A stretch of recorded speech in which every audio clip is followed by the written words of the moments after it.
Becoming good at football is actually quite easy. So in today's video, I'm going to show you an individual training drill for every single attribute so you can master it. From passing to shooting and even goalkeeping. These drills will keep football simple, fun, and enjoyable so you're never confused again on what you should do in your individual training sessions. Let's get into the first one, which is everyone's favorite, dribbling. So the big misconception that footballers have when it comes to improving their dribbling is that they think they need to do hours of cone drills. And don't get me wrong, these are okay for beginners and like mastering the fundamentals. So you can do these to kind of get a warm up on the touch, get everything loose. But most of you who are watching this are well past this stage. So you do not need these at all. Instead, you need to be doing what I call free flow dribbling, which is basically just having an empty space and doing whatever skills come to mind. You see, all pro footballers are what we call instinct driven, which means that they don't actually think when it comes to playing on the football pitch. And this is obviously super important in their dribbling and 1v1s, because the more you think, the worse you're gonna play. So that's why we do free flow dribbling,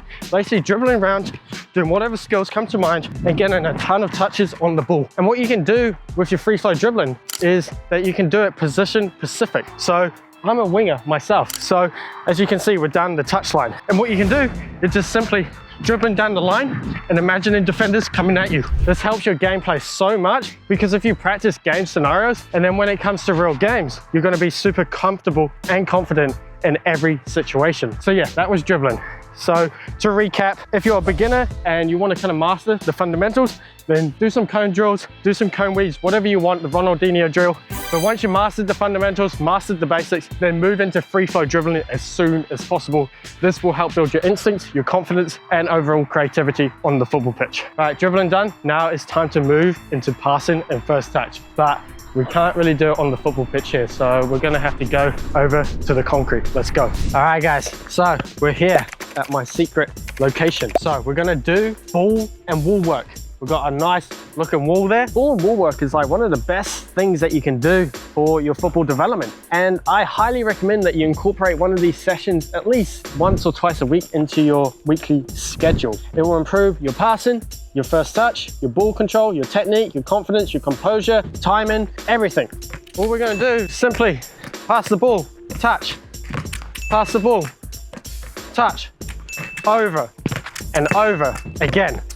I absolutely love doing this. It's actually so addicting and I could actually spend like hours out here playing against the wall. We're doing two touch, so getting the ball out our feet so we can pass again, using both feet of course. Then we can move into one touch, which is obviously a bit harder, but you have to read, oh, I slipped there. But you have to read the pass, you have to read the ball. So practice both of course. If you can play one touch in your game, then you're going to be such a valuable player for your team because that just increases your game speed and overall intensity on the football pitch. And to test your touch even more, you can flick the ball up and hit some volleys. Boom.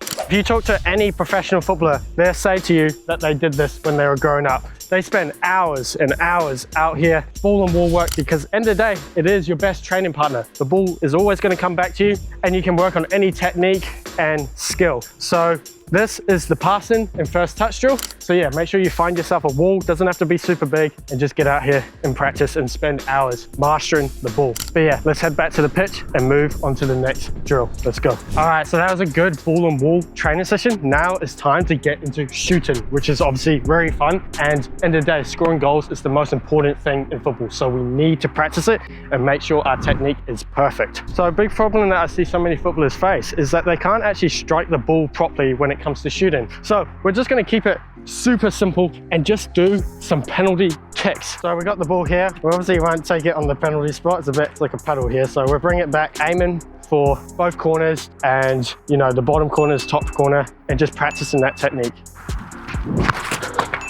Get the next ball and we go again. When it comes to penalties, guys, and just striking the ball in general, we want to be making contact just here on the foot. And all we're doing is we're just going for accuracy. It's not about power. It's not about hitting it as hard as you can. It's about just placing it into the corners, because if you can get it into the corners with just a bit of power, then it's pretty much impossible for the keeper to save. All right, this time I'm going to go for that top right corner. Oh, not quite top right, but that was a perfect penalty and a perfect goal. So we're taking a few penalties with the left foot, which is my stronger foot. Now we'll switch feet and go to the right foot. A huge problem I see in young footballers is when they cut onto their weaker foot, they can't actually shoot because they're not comfortable with it. So then they have to cut back onto their stronger foot, and then they eventually get tackled and lose the ball and miss so many scoring opportunities. So it's important that we shoot with our weaker foot and practice that technique. Let's go right foot. Go for a few more on the weaker foot. All right, so we finished some shooting. So as you can see, super simple and basic, just taking penalty shots. Stationary ball, practicing that technique, getting that power and accuracy into the corners. Then as you get better with more practice, then you can just simply roll the ball out and then shoot it on the move. Now we're gonna move into the next attribute, which is speed.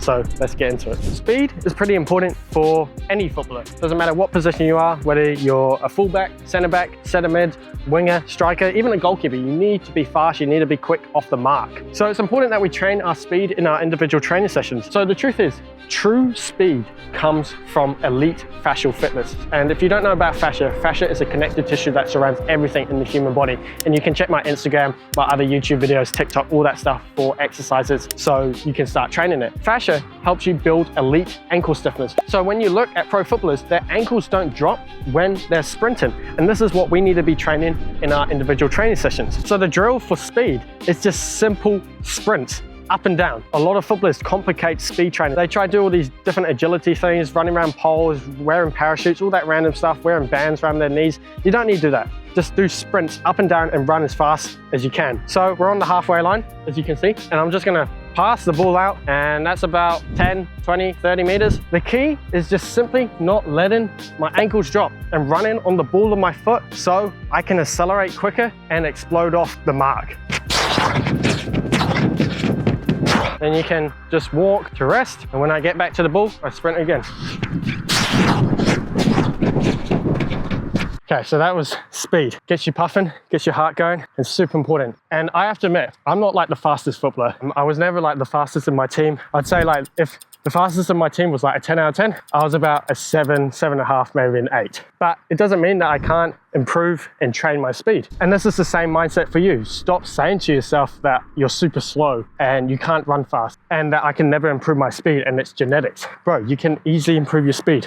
Just do some sprints in your individual training sessions and you'll be absolutely fine. Do at least 5 and you'll get faster every single week. But anyway, it's time to move into the next attribute. And I didn't forget you guys, it's goalkeeping. So let's go. So I'm gonna pop my gloves on. I haven't worn these in like 5 years. Goalkeeping is fun, especially the training part of it. If I was a goalkeeper, this is exactly what I'd do.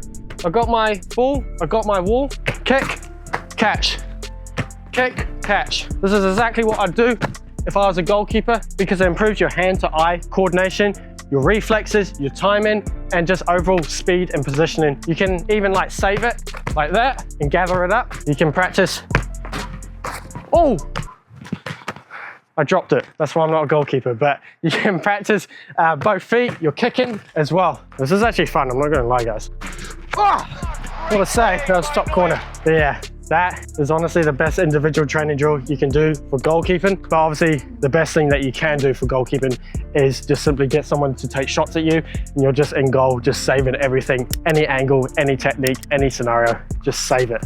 So that's goalkeeping. I didn't forget about you guys because I know you guys don't get talked about enough.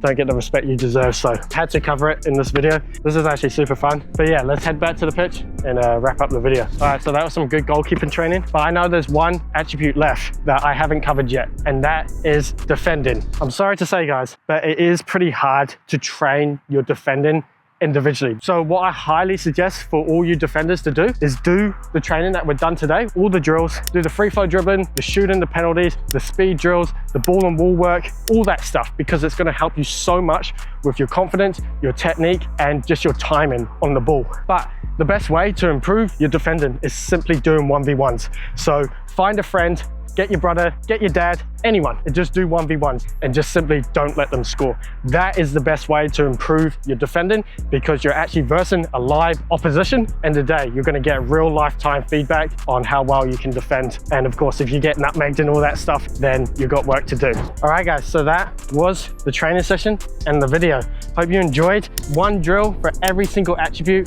The most important thing with your individual training sessions is to not overcomplicate it. Keep it short, sharp, and simple, and you'll get the most out of it because it keeps football fun, enjoyable, and you can stay consistent with it. But if you want to learn more from me and you want to learn how to become a standout player and sign for a pro academy, just like how I've done and how all my students have done, then you can just click this video here to watch my free masterclass video. There's a ton of value inside, so just click this video here to watch the masterclass, and I'll catch you in the next one. Peace.